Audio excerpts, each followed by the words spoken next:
पूरे देश में एसआईआर चल रहा है और वोटर लिस्ट में लोगों के नाम जोड़े जा रहे हैं, घटाए जा रहे हैं।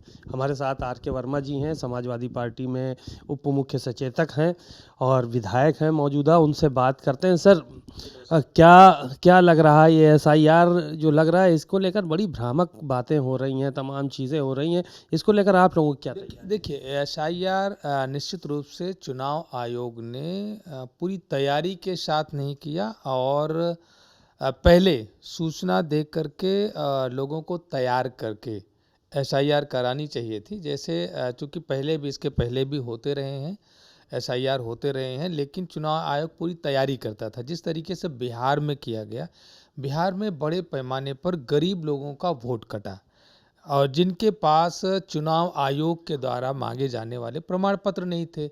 आज पूरा देश ये जानता है कि आधार कार्ड एक ऐसी पहचान उसकी थी जो उसकी पहचान थी और हर किसी के पास उसकी अपनी पहचान के रूप में आधार कार्ड था। आधार कार्ड को सुप्रीम कोर्ट ने भी कहा कि आप शामिल करो, लेकिन चुनाव आयोग ने अधिकृत रूप से अभी तक उसे शामिल नहीं किया। चूंकि आधार कार्ड सबके पास था, इसीलिए चुनाव आयोग ने उसे शामिल नहीं किया, जिसकी वजह से दूसरे प्रमाण गरीब व्यक्ति को मिल पाना बड़ा कठिन होता है। जैसे उदाहरण के तौर पर आप जन्म प्रमाण पत्र लेना चाहें, तो जन्म प्रमाण पत्र लेना चाहें, आप किसी नगर पंचायत में आपका निवास है, तो एक लंबी प्रक्रिया से होकर गुजरता है। उतना कम समय में गरीब आदमी जन्म प्रमाण पत्र नहीं बनवा पाया, जिसकी वजह से बिहार में 65 लाख लोगों का मत कटा। मान लीजिए उसमें bogus vote 10 lakh 5 lakh bogus vote रहा होगा, लेकिन इसके अलावा बड़े पैमाने पर गरीब आदमी अपना प्रमाण पत्र नहीं दे पाया, जिसकी वजह से मतदान से वंचित हो गया। हम उत्तर प्रदेश में उसको लेकर के सजग हैं। हमने पीडीए प्रहरी के माध्यम से हर विकासखंड में जिम्मेदारियां सौंपी हैं और हम एसआईआर को निश्चित रूप से पारदर्शिता के साथ कराने के लिए मुस्तैद हैं। हमारा खुद का बीएलए और हमारा पीडीए प्रहरी वहां पर तैनात होकर के हर एक गरीब कमजोर को उसको मतदान से वंचित ना किया जा सके, इसके लिए हम काम कर रहे हैं। बिहार में एसआईआर का जो मुद्दा था वो तो काफ़ी गर्म रहा, लेकिन नतीजे इतने मुद्दे उठाने के बाद भी जो है वो सकारात्मक नहीं है। सत्ता पक्ष के लोग, भारतीय जनता पार्टी के लोग कह रहे हैं कि अब मगध भी हरा दिया है, अब अवध भी हराने की तैयारी है 27 में फिर से। देखिए, अवध तो भारतीय जनता पार्टी पहले हार चुकी है और अवध हराने का सपना जो है वो उसका पूरा नहीं होगा।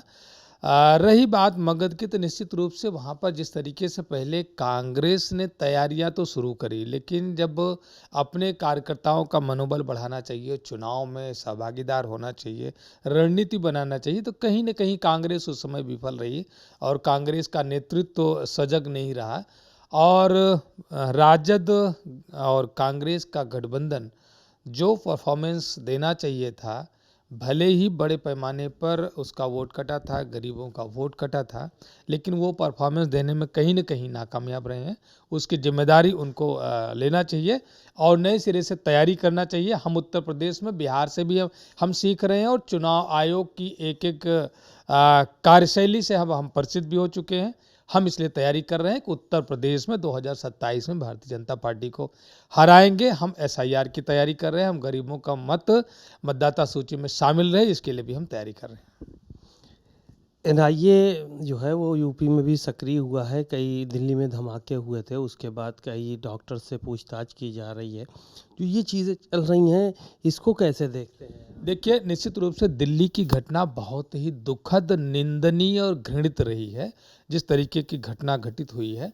मैं तो ये कहूँगा कि देखिए, दिल्ली में दिल्ली सरकार की पहली ये जिम्मेदारी होती है, वो देश का कैपिटल है, राजधानी है और पहले दिल्ली पुलिस को मुस्तैदी से अपनी जिम्मेदारियों का निर्वहन करना चाहिए और उसके बाद वहीं पर भारत सरकार की सारी केंद्रीय जांच एजेंसियां भारत सरकार की हैं, चाहे वो एनआईए हो, चाहे वो बॉर्डर सिक्योरिटी फोर्सेज हों या आईबी हो, सारी एजेंसियों को जो जिम्मेदारी इस रूप में निभाना चाहिए कि हमारे देश के एक भी नागरिक के साथ कोई इस तरीके की घटना चाहे देश के अंदर के षड्यंत्र से या विदेशी ताकतों के षड्यंत्र से ना हो सके इसके लिए मुस्तैद होना चाहिए। और जिस जगह पर घटना हुई, निश्चित रूप से मैं कहना चाहूँगा कि अगर हमारी सुरक्षा एजेंसियाँ, चाहे वो केंद्रीय सुरक्षा एजेंसियाँ हों, चाहे स्टेट की सुरक्षा एजेंसियाँ हों, अगर वो सक्रिय रहती, जिस तरीके की सक्रियता हम किसी घटना के कारित हो जाने के बाद हम दिखाते हैं,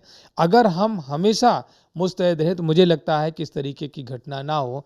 जैसे बड़ी-बड़ी घटनाएँ हुई, पुलवामा हुआ, इतने बड़े पैमाने पर आरडीएक्स हमारी सरहद के भीतर आ जाता है। मैं आपके माध्यम से मैं पूछना चाहूँ कि क्या आज आपको पता है कि इतने बड़े पैमाने पर आरडीएक्स हमारी सरहद के भीतर आया, तो हमारे सरहद पर तैनात कौन-सी एजेंसियाँ विफल रही हैं और कौन-सा अधिकारी जवाबदेह और ज़िम्मेदार रहा है?